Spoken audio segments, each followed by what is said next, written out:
by Garth. Football analysts share this with there were Premier League wins this weekend for Crystal Palace, Bournemouth, Everton and Liverpool, for whom Mohamed Salah scored 4 times, while Tottenham, Manchester United, Southampton and Chelsea made it through to the semi-finals of the FA Cup. But who has impressed me most? Here's my team for this week. He had practically nothing to do until Martin Olsson hit a 20-yard stinger in the hope it might get Swansea back into the game. It would have done had Michel Vorm not been in superb form. Not only did Vorm deny Olsson what would have been a fabulous goal, but the former Swansea keeper immediately popped up like a jack-in-the-box to make a double save, this time from Tammy Abraham, who was only 6 yards out. An excellent performance from Tottenham's second-choice keeper. Did you know?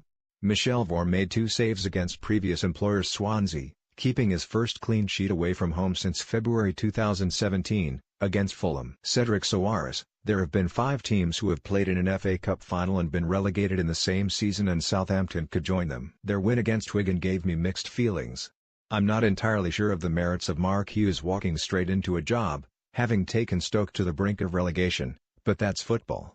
What did impress me was Cedric Soares' superb finish that clinched the tie. The ball in by Nathan Redmond was not an easy pass to take, but the full-back brought it under control and finished brilliantly. Did you know? Soares, in what was his 88th appearance, scored his first Southampton goal. Cesar Azpilicueta: it has been a very challenging week for Chelsea, and lesser teams might have crumbled after they were destroyed by Barcelona in the Champions League in midweek. All credit, however, to their captain, Cesar Azpilicueta, who rallied his troops against a determined Leicester and led them into another FA Cup semi-final. There have been plenty of shenanigans going on at Stamford Bridge this season, and they can be traced back to the defeat in last season's FA Cup final defeat against Arsenal. Chelsea now have a chance to rectify that appalling performance by beating Southampton. It might even save Antonio Conte's job. Did you know? N'Golo Kante, 12, gained possession back more often than Azpilicueta, 11, against Leicester. James Tompkins: it's about time Crystal Palace had some good fortune. The Eagles were desperately unlucky at home to Spurs and Manchester United, and deserved something for their efforts in both games. The goal by James Tompkins away at Huddersfield was a tad fortunate, but Roy Hodgson won't lose a wink of sleep over that. Tompkins would have had a second but for some excellent defending on the line by Steve Mowney. Out of the bottom 3 they may be, but Palace are still involved in a terrible scrap for survival. Did you know? In addition to opening the scoring at Huddersfield, Tompkins also made a team-high 11 clearances.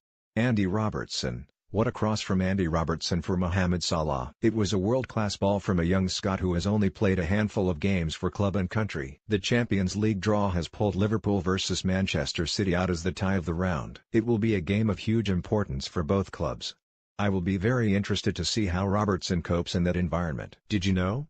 As well as recovering possession 12 times, the Liverpool fullback provided the assist for Salah's second goal of the game. Midfield: Luka Milivojevic, Crystal Palace; Christian Eriksen, Tottenham; Nemanja Matic, Manchester United. Luka Milivojevic: it's not been an easy season for Crystal Palace, but the victory away at Huddersfield will go a long way to making the Eagles feel an awful lot better. The arrival of Luka Milivojevic in midfield has provided an element of steel and a lot of nerve. The Serbia international has produced important penalty conversions during this Premier League campaign for the Eagles, but none more so than against Huddersfield. Palace are going to have to demonstrate nerves of steel if they are going to survive this season. Milivojevic definitely has what it takes in that department.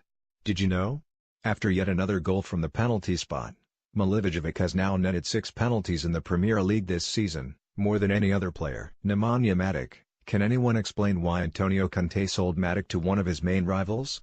I didn't understand it at the time, and it makes even less sense to me now. Against Brighton, the Serbia international was imperious. Matic is not a star and refuses to crave the limelight in the same manner as Paul Pogba, for example, although there is nothing wrong with that if you are performing. However, Matic joining United has left Chelsea, and more importantly Conte, exposed and placed United in a much more favourable position. Exceptionally poor judgment by Conte. Did you know? In Saturday's game between Manchester United and Brighton, no player had more touches of the ball than Matic, 136. Christian Eriksen: this was an impressive performance by Spurs and in particular Christian Eriksen. Tottenham dominated Swansea and find themselves in the semi-final of the FA Cup for the second consecutive year. Meanwhile, Eriksen strolled through this game with such consummate ease there were times you thought it was a training session. The question now is whether Spurs can take advantage of their current rented accommodation and win a trophy. If so, Wembley would have been useful after all. Did you know? Eriksen had more shots, 6, more shots on target, 5, scored more goals, 2, and made more key passes, 6, than any other player on the pitch against Swansea. Mohamed Salah, everything this man touches seems to turn to gold. 36 goals in 41 appearances for Liverpool is quite extraordinary. Former Liverpool greats like Peter Thompson and Steve Highway never got anywhere near that return. Liverpool fans may have to brace themselves, however, for an audacious bid from Real Madrid in the summer.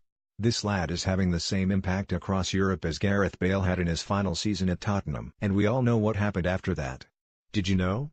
Salah scored with 100% of his shots against Watford, netting 4 times in a 5-0 win for Jurgen Klopp's side. Cenk Tosun: I haven't been totally convinced by Tosun's performances since he arrived at Goodison Park, and I rather suspect neither has Sam Allardyce. To suddenly single Tosun out for special praise is a sure indication of the manager's relief that the striker, who wasn't cheap, is now hitting the back of the net on a more regular basis. His 2 goals against Stoke, in appalling conditions, smacked of a natural striker's instincts. Allardyce now suggests 40 points allows Everton the luxury of building for next season. I suggest those building blocks center on Tosun scoring 20 goals, otherwise both manager and striker could end up on Everton's cutting room floor. Did you know?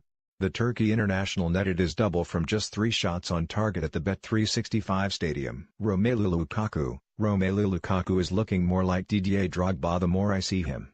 From his first headed clearance on the edge of his own 6-yard box, to his coolly taken opening goal, the United striker has had a resurgence in form and looks a powerhouse. I have seen him in this form for Everton, of course, but he is developing into a much better team player, and manager Jose Mourinho must take the credit for that. Did you know? No other Premier League player has scored in more games in 2018 than Romelu Lukaku, 9 games. You've seen my picks this week. But who would you go for? Choose your 11 from the short list selected by BBC Sport journalists and share it with your friends. Pick your 11 from our list and share with your friends. Mourinho's midweek news conference rant was the best television I've seen in years. Every now and then a top manager will concede to the pressure and go into meltdown. I've seen Rafa Benitez do it while he was managing Liverpool, Arsene Wenger completely lose it on the touchline with Martin Jol and Alan Pardew, and who can forget Kevin Keegan's "I would just love it" outburst, which precipitated the end of Newcastle United's title hopes, all brought about due to extreme pressure. Mourinho's verbal explosion reminded me of the intransigent Brian Clough at his best. The nation loved to hate Clough. The former Nottingham Forest manager was at his most entertaining when under siege. He was merciless with signings that failed him, and totally dismissive of stars. In fact, the bigger the star, the more dismissive he was of them. Mourinho comes from the same school and, like Clough, the most important man in the club is himself. This is his style and it has served him well. For both men, failure was never an option, and they will defend themselves and their record when under attack zealously, which is why Mourinho's outburst was so interesting. And, by the way, factually correct. I have arguably been, and remain, one of Mourinho's biggest critics. Not because I don't like him, but because I don't like his brand of football. If Mourinho was to ditch this dreadful but successful functional game he insists on playing for something more worthy of the team he manages, he would get the love and affection he desperately craves, as Clough did. In the absence of that, and winning trophies, he will continue to get dog's abuse from all quarters of the press and a section of United fans. We, in return, will get the occasional outburst, but even Mount Vesuvius erupts every now and then. Share this with